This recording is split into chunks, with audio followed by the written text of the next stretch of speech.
everyone, welcome back to my channel. I hope you're all doing really well. So today I realised it has been about just over 6 months since I became a full-time author, and I always get loads of questions about what it's like being an author.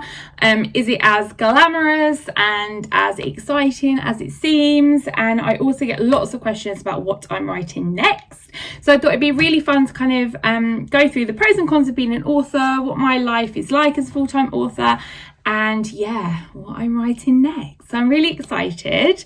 Grab a cuppa, put your feet up, and let's talk all things author and books and working at home life, etc.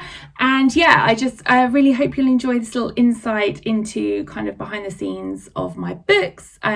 So most of you who know me as an author will probably know me for the Glendale Hall series. So the latest one is called Hopeful Hearts at Glendale Hall, and that came out in September. So yeah, I just hope you enjoy this little kind of behind the scenes look, little insight into my life.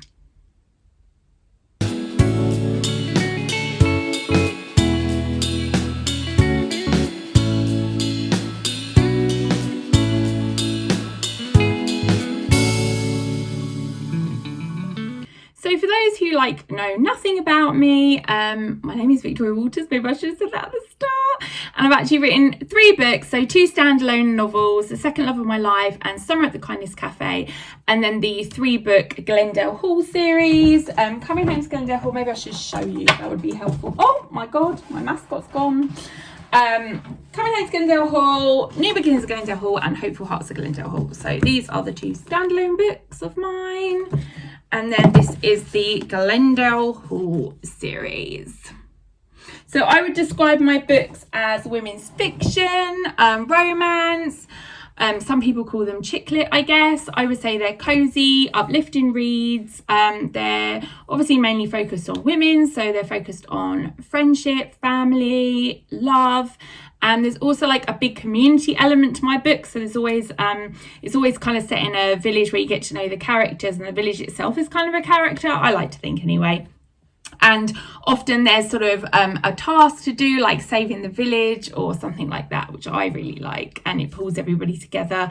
And yeah, I just kind of hope, I think some of the books have emotional moments in them, but I think ultimately I hope that they're quite life affirming and uplifting, and they sort of make you feel really nice at the end, puts a big smile on your face, and maybe just they're sort of escapist books. They take you away from the real world, which at the moment we know is going really crazy.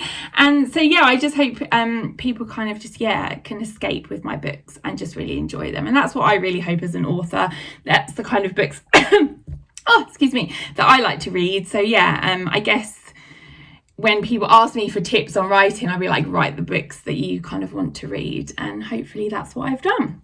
So yeah, so they're my books, and basically I actually started out in HR as a career, but I always wanted to be an author. I'm an only child, so I grew up just such a bookworm. I loved books, and I just was always reading, and I just loved just the world of books, and I just was like, oh God, can you imagine if you could do that one day as a job? But it always felt kind of a dream, unrealistic. So yeah, I was actually in HR for quite a while. I used to work in London and commute every day. And now I'm just like, how did I do that? But it was always there, and I always wrote stories. And sort of, I feel like when I read the Twilight series, I was like, ooh, I really liked the kind of young adult world. And I just really thought, I think I need to try and take this seriously now. And that's when I kind of really started taking it seriously, and actually kind of wrote a book, and then went through the process of trying to get an agent, trying to get a book deal. And that's when I walked away from HR, because I knew what I wanted to do, and I wanted to put my full focus into it. So I took a part-time job as a Waterstones bookseller and just kept writing, and eventually here we are. So yeah, I'll quickly talk you through how I got my book deal and how I became an author. But so basically, yeah, I left my job in HR, got a part-time job in Waterstones, and I left Waterstones in March this year to be a full-time author, which was really exciting. And that's really what I've been aiming for the whole way through. So that was definitely a yay kind of moment to get there. Yes, that was great.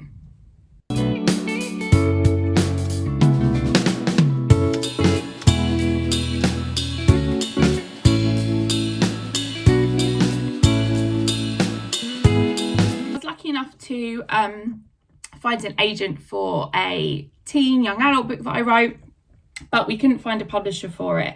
And then I came up with the idea of The Second Love of My Life. And my agent at the time didn't represent women's fiction, so I changed agents, and that is how I got my first book deal. So people always ask me, like, how do you get a book published? And really, you want to just write the book. I know it sounds really simple and people hate it when I say that, but it's so true. Write the book, write the best book that you can. You can get feedback from other writers if you want, like join a critique group, that kind of thing. Write the book and then decide what you want to do it. If you want to get a kind of traditional deal, then you will need an agent here in the UK. And there is so much information online now. If you just Google how to get an agent, like literally there are so many blog posts and stuff about it. And Twitter is really good for like getting to know other writers and what agents they've got and things like that. Just always follow the submission guidelines. If you're going to get an agent, or if you want to just go for a publisher that accepts direct submissions, and some of them do now, just always follow their guidelines and just keep going, because you will get rejections. I got a lot of rejections, but the key is definitely perseverance. So yeah, it was so exciting when The Second Love of My Life got a book deal and that got published. And then I've had an up and down kind of publishing journey, to be honest, because I kind of thought when I got the book deal and my book got published, that was it. And I was kind of like, I'd made it. But unfortunately, the book didn't sell as well as everybody was hoping, and the publishers didn't want to continue with me. And then I moved to another publisher for Summer at the Kindness Cafe, and a similar situation happened, which is why I changed to a third publisher for the Glendale Hall series. And luckily, that has really taken off in a way that has been just so lovely. Like, that is, so if we're going to talk about pros and cons of being a full-time author, definitely readers messaging me to say that they love my books is definitely like one of the best things about the job. Like knowing that somebody, like I know from reading a book that has found a place in my heart, like how special it is. And for someone to tell me that my books have made them feel like that, it just is so lovely, and it just makes everything worthwhile. So that is definitely one of the best things about being an author. And yeah, so in March I left Waterstones to kind of focus full time on my writing and the Glendale series. So we're 3 books in now, and it's just so lovely that people love the world of Glendale, and I feel like we all just like want to live in Glendale and and wish we were friends with people there, because it is just like this really escapist kind of world, which I just feel like we really need at the moment. And I was writing the 3rd book, Hopeful Hearts, during the first coronavirus lockdown, and it really helped me to kind of be able to escape to Glendale and just kind of try to put everything that was like going on in the world just kind of to the back of my mind for the day while I was at my laptop. That really did help me. So definitely for me, I love being able to just sit down with my characters and just be in their world for a little bit. Definitely, that is something that I love. The process of writing is just magic to me. Like being able to just tell stories for a living is just like, what? Yeah, that is just so good. And I just think, God, if I could tell younger me that's what she'd be doing one day, I don't think she'd believe it, to be honest. And sometimes I still don't. Like I look at I always have a stack of my books outside my desk. I'm not sure if you can't see it from this angle, but I'll show you in the beginning. To just kind of like remind me sometimes and motivate me and inspire me. Like I wrote those books, like sometimes it still feels like it's not real. Like it's all a bit of a blur. I'm like, how did I write that? But yeah, seeing them, like holding like your book in your hands that you wrote is just still like amazing to me. I'm like, I wrote this, that's my name, that's me. Yeah, I'm sad, aren't I? But we know that already. But no, that is definitely the best part of being an author for sure. It's like, that's me, that's mine, and whatever happens, I wrote that. And yeah, I guess you just like, you've left a little mark on the world, you know, which is really nice.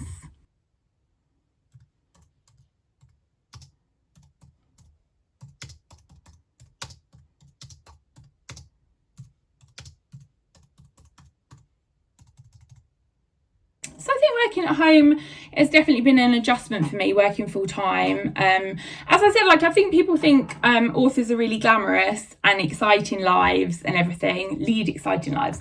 And sometimes I've gone to some really great events, I've done book signings and really exciting things like that. But to be honest, day to day, the majority of the time, I'm sat here at this desk writing my books on my own, and yeah, it can get a bit lonely, I guess, but I'm quite good at escaping into the world of my books, and my characters kind of become like I know them, like friends, so you don't feel as lonely when you're kind of like in their world. But yeah, I mean, at the moment I'm writing 2 books a year, so if you think like on a really, really good writing day, the most I write is 4,000 words, maybe 5,000 words on a like excellent writing day. So if you think a book is 100,000 words, then you kind of get some idea to how long I have to like sit at the desk for and just like write the book. That's the main thing. So yeah, when people think, oh, it's really glamorous, I'm like, it's just me in my slippers typing away at my desk. But I love that. I like being, I guess maybe because I'm an only child, like I don't mind being on my own. Like I've always kind of lived in my imagination. Like I used to have imaginary friends when I was younger. Possibly something I shouldn't admit to, but maybe that's kind of what led to me becoming a storyteller. I don't know. So yeah, I don't mind being on my own, but I guess it's hard. Like, I mean, obviously I have an agent, I have my publisher, but I guess probably if I'm going to be honest about like the downsides of being an author is that sometimes because you are on your own, and you know that I'm a worrier and I get anxious, sometimes I let the kind of worries get to me a little bit, because you kind of replay things over and over in your mind, don't you? But yeah, so there is stressful sides to being an author. So obviously you really care about whether readers like your book. And so if you do get a negative review, like, it is hard to read. Like, I think anybody would find that difficult. I think it's fine if it's just like a review on Amazon, for example, because that's up to me if I go and read it. Like, I don't need to read it. But sometimes readers will send you a negative review and you're like, oh, okay, thanks for that. So that's the less fun part. But that doesn't, honestly, that is really rare. Like, mostly I just get lovely messages, which is really great. But sometimes you'll get a message pointing out an error in the book, and I'm like, oh dear, I can't really do much about it now, can I? But thanks for telling me. So that's the less fun side of it. And obviously the most kind of anxious part of it is sales, because you can only keep being an author if people are still reading and buying your books. And so it's always anxious for me to like know how well it's selling, looking at the position on Amazon, things like that. And sometimes I have to just say, like, step away from it, you know, don't keep looking at it. So yeah, they're the only really downsides. And I guess some people think as well, like, you're really rich and making loads of money, like, oh, you must be like J.K. Rowling. I'm like, no, that's just like 1 in a million. The majority of authors don't even make minimum wage. I think people are surprised by that, but you only get like a tiny percentage of each book sale, because retailers take a cut, your publisher takes a cut, your agent takes a cut if you have one. So sometimes you make like just a few pence per copy. So if you add that up in your mind, you know how many copies we would need to sell to be making a decent living. So yeah, it really isn't a career to go into if you're only looking to make loads of money. And then the other question I get all the time is just like, how do I write a book? And that is the hardest question to answer, because if I knew the magic element to it, then, you know, I could make a fortune selling it. But really, it's just getting that butt in the chair and just writing it. Obviously, I think you need to read a lot. I get to know like what kind of books you like, what kind of books you might like to write, kind of what the market is doing, but that's really not necessary. Like, I think to start with, write the book that's in your heart, the one that you really want to write, that you're passionate about. And that's the one that will get you to sit in the chair every day and write it. And then you can decide what to do with it afterwards. Like, don't worry about, oh, can I get an agent? Can I get published? Just write the book. Write the book that you're passionate about, and then hopefully the rest will fall into place. But be aware, you will get rejections. It's not easy, and you'll be amazed. Like, I don't know why. I feel like when I started out, I was like, oh, not many people write books. But they do. Like, my agent or my publisher will get like hundreds of submissions every week. And like, there's so many, like, the competition is really tough. So honestly, don't get disheartened if you do get some rejections, because you are competing against hundreds of other people. And possibly even maybe, especially at the moment, because of lockdowns and things like that, I wonder if more people have written books. Any agents or publishers watching this, let me know. But I feel like maybe they are. So yeah, I think the competition is really tough. But I honestly believe, like, if you really want to do it, then you will do it, because look at me.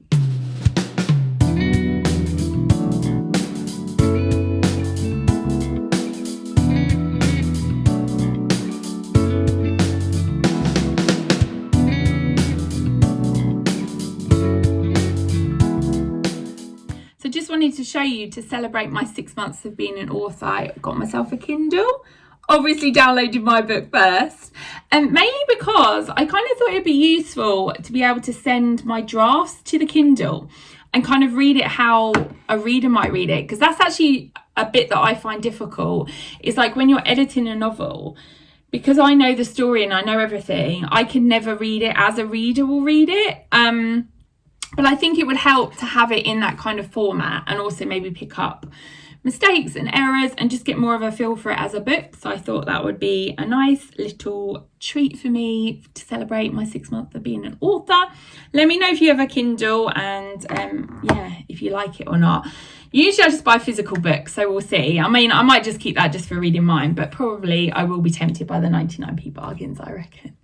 But yeah, let me know if you have a Kindle or not, and yeah, any top bargains, let me know.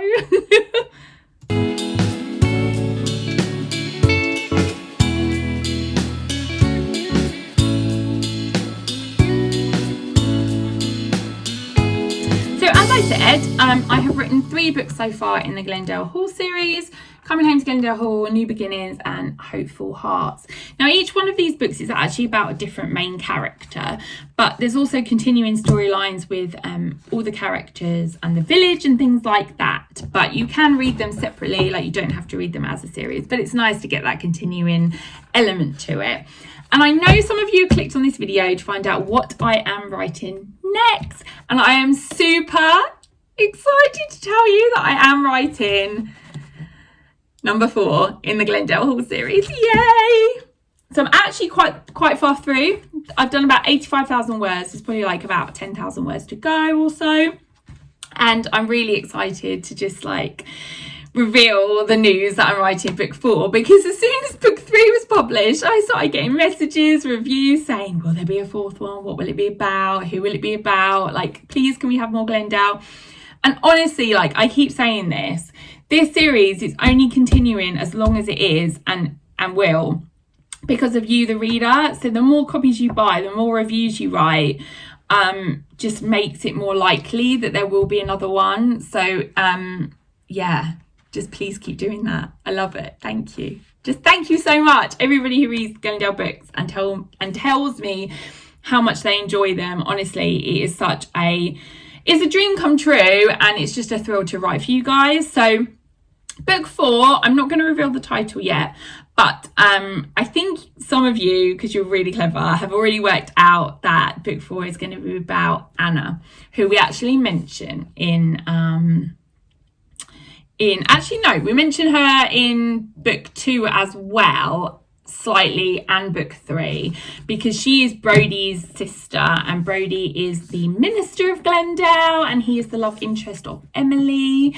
And so yes, it's going to be from her point of view. She is going to arrive in Glendale, and hopefully you are all going to love reading about her. I'm really enjoying writing about her. So that will be out in summer. What year are we in? 2021. So next summer will be the 4th Glendale Hall book, and I am super excited to share that news with you. And yeah, just hope you guys continue to read and enjoy this series. And I hope this video has kind of given you an insight into being an author, and I just thought it would just be a nice kind of moment for me to mark sort of doing this full time for 6 months. Like, I still can't believe it. Like, I still can't believe I can actually put on I don't know what forms I actually fill out, but I could put on a form that my job is being an author. Like, that's just so crazy. It's so crazy. But it's all thanks to you guys. So thank you so much. And if you haven't read one of my books, there you go. You've got 3 to get your teeth into, or you can also download it on your Kindle like I have, whichever format you prefer. So people often ask me how they get my books. So they are available online in ebook or paperback format on Amazon, Kobo, iBooks, Waterstones, Blackwells. You can also get free international delivery if you live in like America or Canada, etc., or Australia, from the Book Depository as well. So that's a really good website to check out as well. So lots of places you can get them. So no excuse really, is there?